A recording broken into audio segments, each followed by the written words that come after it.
Hari ini kita memasuki kitab yang baru, yaitu kitab Hagai. Kitab Hagai dibuka dengan ajakan untuk membangun kembali bait suci. Dan rupanya respon umat Tuhan, respon bangsa Israel atau bangsa Yehuda dingin-dingin saja.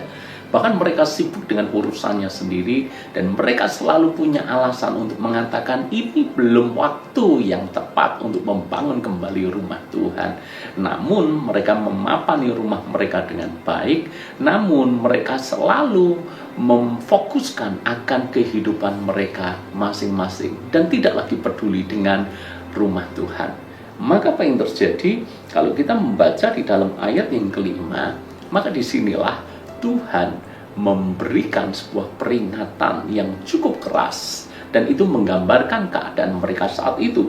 Ayat yang kelima, oleh sebab itu beginilah firman Tuhan semesta alam, perhatikanlah keadaanmu.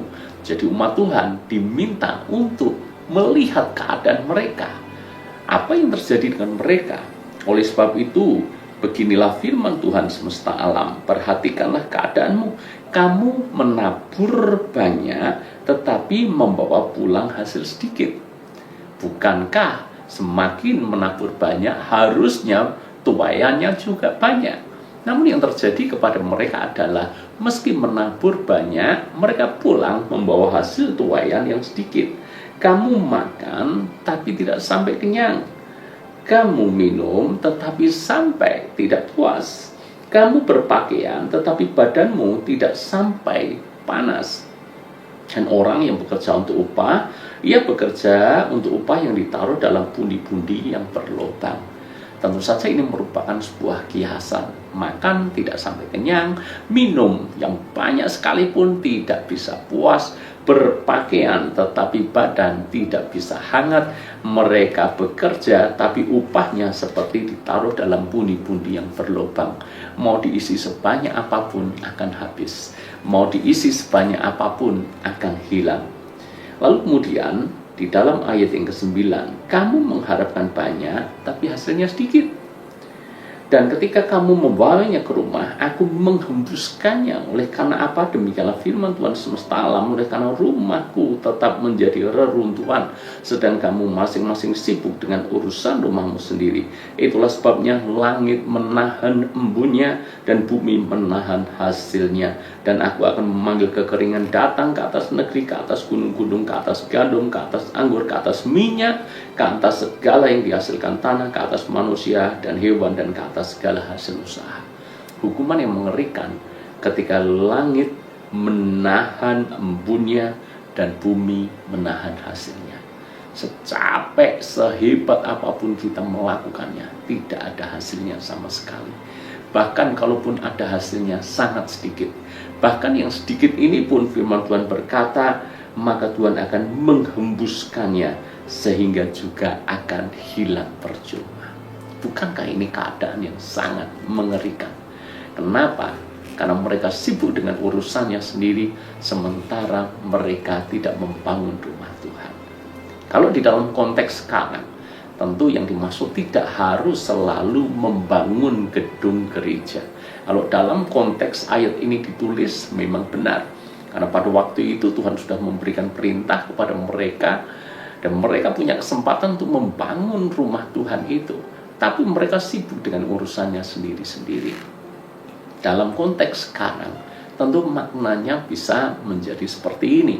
Bahwa Tuhan ingin kita mulai memperhatikan kehidupan rohani kita. Rumah rohani itu berbicara tentang kehidupan rohani. Tuhan ingin kita mulai fokus untuk kerajaan Allah, memprioritaskan Tuhan lebih daripada apapun. Apa gunanya kita sibuk bekerja, sibuk berlelah-lelah luar biasa, dan kita mencoba melupakan Tuhan, mengesampingkan Tuhan, bahkan kita meninggalkan Tuhan. Tidak ada gunanya. Sebab itu seperti kita bekerja luar biasa, menabur banyak, pulang membawa hasil sedikit.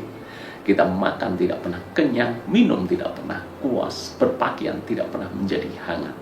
Karena semuanya kita taruh di pundi-pundi yang berlubang. Berapa banyak jerih payah kita tidak menghasilkan apa-apa. Semuanya sia-sia. tidak ada berkat Tuhan yang benar-benar kita bisa nikmati. Itu terjadi karena apa? Karena kita sibuk dengan urusan kita, sibuk dengan urusan duniawi yang tidak pernah habisnya. Saya tidak mengatakan bahwa kita tidak perlu bekerja. Saya bahkan tidak mengatakan tidak penting bekerja keras. Bekerjalah dengan giat, bekerjalah dengan tekun. Tapi apa gunanya kalau kita mengesampingkan Tuhan di atas semuanya itu? Percuma, tidak akan ada perkenanan Tuhan. Dan apa gunanya kalau langit sampai menahan embun dan bumi menahan hasil?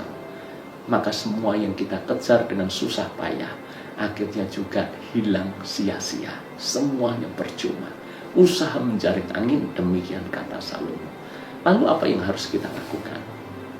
Cari dulu kerajaan Allah dan kebenarannya. Semuanya akan ditambahkan kepadamu. Saya tidak mengajar Anda untuk menjadi orang Kristen yang serakah, yang hanya fokus kepada berkat.